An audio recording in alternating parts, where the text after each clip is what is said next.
Donc, la question, c'est normalement Audrey Nicoli qui doit la poser. Perugian Trudirit, Andala Desbourgs. Merci Madame la Présidente. Donc ma question orale porte sur la mise en place de quotas dans certains sites touristiques. Donc Monsieur le conseiller exécutif, afin de limiter l'impact du tourisme sur la biodiversité locale, l'Assemblée de Corse réunie début juin a adopté un rapport sur la mise en place des quotas dans certains sites touristiques. Comme le rappelle ce rapport, la préservation des ressources et sites naturels de la Corse et le tourisme durable sont deux axes stratégiques du Conseil exécutif de Corse et de la majorité territoriale, au demeurant largement partagés par les différents courants et sensibilités politiques. Ces lieux touristiques génèrent des flux toujours plus importants et impactants pour les milieux et écosystèmes naturels. Une réflexion est donc entamée sur proposition du Conseil exécutif de Corse sur la gestion de la fréquentation des sites patrimoniaux et les offices et les agences sont mandatés. Dès 2019, la programmation d'un protocole quantitatif et qualitatif d'évaluation des flux est lancée afin de disposer d'indicateurs fiables. Et un travail partenarial d'évaluation a été mené par l'OEC, l'ATC et les différents acteurs concernés. En octobre 2021, les sites ciblés, donc sites pilotes, sont choisis, la vallée de la Restonica, Bavel et les îles Lavezzi. Réguler les flux, promouvoir un tourisme durable, aborder la problématique de la gestion du milieu naturel. Ce rapport a pour objet de repenser l'accueil sur des territoires sensibles. Le rapport précise également que les résidents corses devront être prioritaires sur les réservations. L'objectif à atteindre est de protéger et transmettre dans les meilleures conditions aux générations futures un patrimoine naturel et paysage et culturel exceptionnel. Suite à ce rapport, nous avons plusieurs questions à poser. Quels sont les critères de choix de ces sites pilotes? Si l'un d'entre eux est l'impact des flux touristiques, comment Scandola ne fait pas partie de ces choix? Pour rappel, le 20 avril 2020, la réserve de Scandola perdait un de ses labels européens d'espaces protégés, obtenu en 1985. Les membres de la Convention de Berne, qui assure la conservation de la vie sauvage et du naturel de l'Europe, dénonçaient la surfréquentation touristique, notamment liée à l'activité des bateliers, la protection insuffisante des espèces emblématiques comme le balbuzard, ou encore le manque de communication sur l'état de la réserve. Le 4 décembre 2020, les experts européens tranchaient. Le comité permanent a pris acte de la décision du comité des ministres de ne pas renouveler le diplôme européen de la réserve naturelle de Scandola. Dès lors, de nombreux critères ayant déjà été définis, et par là même une partie du travail déjà fait en amont, pourquoi ne pas traiter Scandola comme un véritable site pilote, avec l'espoir qui plus est de retrouver ce fameux label? En ce qui concerne les quotas, comment les visiteurs vont-ils être comptabilisés? Est-ce qu'un permis de visite comme celui des Calanques de Marseille, avec des réservations ouvertes un mois avant et 20% des places conservées pour les réservations de dernière minute pourrait être envisagé? Quel est le critère qui a défini le nombre de personnes maximum pouvant accéder au site? Pourquoi pas plus, pourquoi pas moins? De plus, les résidents corses devront être prioritaires sur les réservations. Mais de quelle façon? Devront-ils présenter un justificatif d'identité, de domicile ou encore leur avis d'imposition comme on le demande pour le numéro d'accréditation de Air Corsica? Enfin, pensez-vous élargir le dispositif, comme par exemple sur les aires marines ou encore sur le GR20? La fréquentation de celui-ci ne cesse d'augmenter et il y a eu plus de 60% de réservations de nuitées en plus par rapport à l'année dernière et son libre accès pose qui plus est le problème des accidents et de la gestion de ceux-ci. Je vous remercie.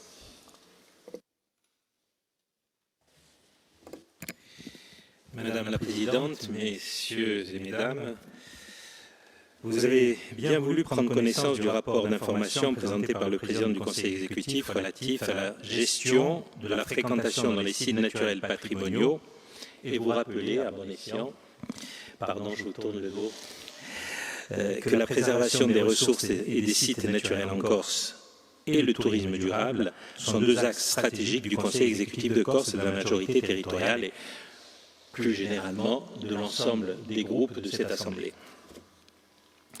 Dans ce cadre, vous souhaitez non seulement disposer d'informations quant au choix des premiers sites pilotes, mais surtout et globalement d'informations sur la stratégie déployée par la collectivité de Corse en matière de gestion de la fréquentation, et ce, quels que soient les dispositifs envisagés.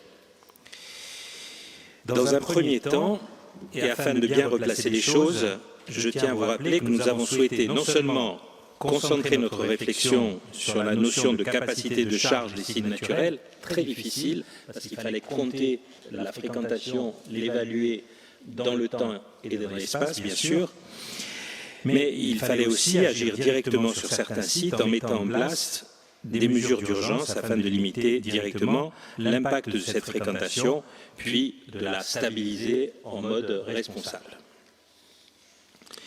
Depuis 2019, et à la demande de l'Assemblée de Corse, l'Office de l'environnement de la Corse a développé plusieurs axes d'intervention à travers ses services techniques afin d'appréhender les évolutions des flux sur les territoires quantitativement et qualitativement. Ce dispositif a été mis en place sur le GR20, sur les sentiers du patrimoine, sur le site classé de la vallée de la Restonica, sur le site classé du col de Bavela, sur le site des Madres à Evisa. Il nous permet aujourd'hui de disposer d'un réel outil d'aide à la décision quant à la gestion de ces sites. Alors pourquoi on a travaillé davantage sur certains sites plutôt que sur d'autres ? Les deux sites de montagne que sont la vallée de la Restonne et le col de Bavela ont été identifiés au regard des données objectives de fréquentation issues des comptages piétons et des études menées. Par ailleurs, ils ont déjà fait, tous les deux, l'objet d'un projet d'opération Grand Site dans les années 2000, qui, je vous le rappelle, est un dispositif s'appliquant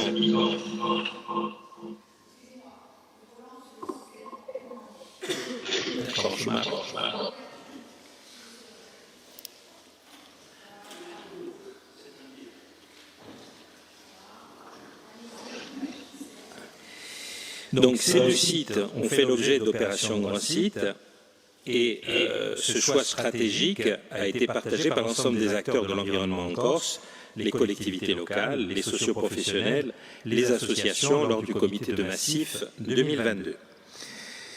Quant aux îles de la Vésie, elles font non seulement partie de la réserve naturale di Bucchi di Bonifacio, mais sont aussi concernées par le projet d'opération Grand Site de la commune de Bonifacio. Dans le cadre général de la réserve naturelle des Bouches de Bonifacio, l'archipel des Alavesi bénéficie donc d'une très longue expérience de gestion reconnue, notamment par le label ASPIM, aire spécialement protégée d'importance méditerranéenne, décerné par le Programme des Nations Unies pour l'environnement, mais aussi d'une série de données de fréquentation recueillies depuis plus de 30 ans.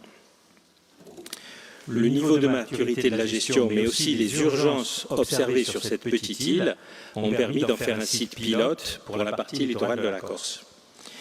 Dans un premier temps, et au-delà des problématiques juridiques voire législatives, voilà la synthèse des éléments qui ont prévalu au choix de ces territoires comme site pilote. Donc, je vous les rappelle, les îles de la Vésie, la vallée de la Restonica et le col de Bavela. En ce qui concerne spécifiquement le site de la réserve naturelle de Scandola, s'il n'a pas été désigné comme site pilote en tant que tel, dans ce rapport, je tiens à vous rassurer.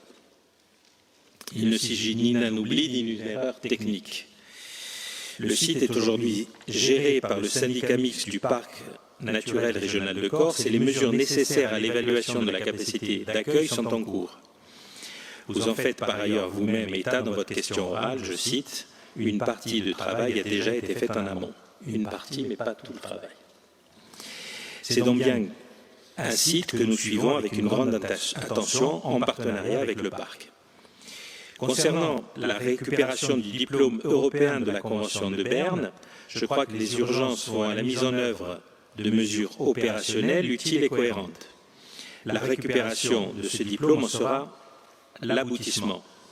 Nous ne devons cependant pas perdre de vue que le site UNESCO Golfo di Porto, Calanche di Piane, Golfo di Ritirolata, Riserva di Scandola, 11 800 hectares, dont 3 600 hectares en mer. Ce site a été inscrit sur la liste des biens naturels du patrimoine mondial de l'UNESCO en 1983 et l'Union internationale pour la conservation de la nature, lors de sa dernière évaluation datée de 2020, et pour la troisième fois consécutive, a estimé que les perspectives relatives à l'état de conservation du site UNESCO étaient bonnes, avec quelques préoccupations. J'ajoute que nous sommes actuellement pleinement investis sur les sujets liés à la conservation de la population des balbuzards pêcheurs, dynamisant la gestion du site avec une convention de gestion.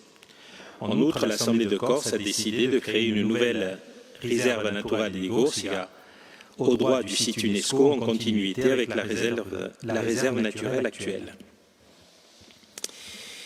Afin de revenir plus globalement à la gestion de la fréquentation, dans l'absolu, les solutions techniques existent.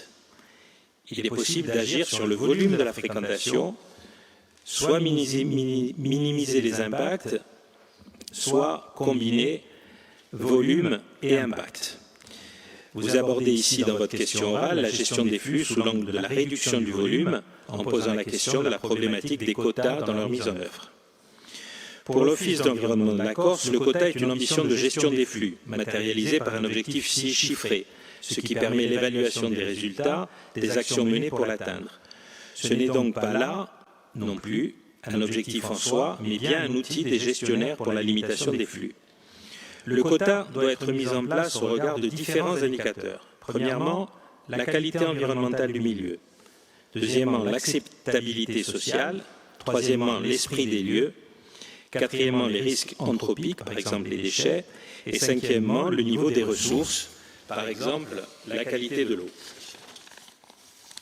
Il ne peut donc être fixé ad vitam, mais résulte bien d'une analyse fine, fixée dans le temps et dans l'espace.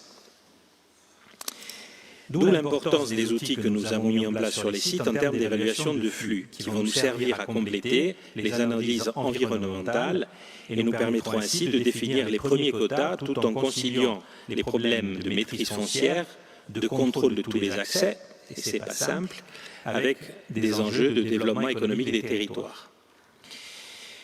Quant à la mise en œuvre opérationnelle, elle devra s'appuyer non seulement sur des aménagements de terrain, notamment pour garantir la maîtrise des flux et des stationnements, des centrales de réservation, qui n'existent pas à ce jour pour la Restoniga et Baïl, mais surtout de l'information et de la gestion humaine sur site.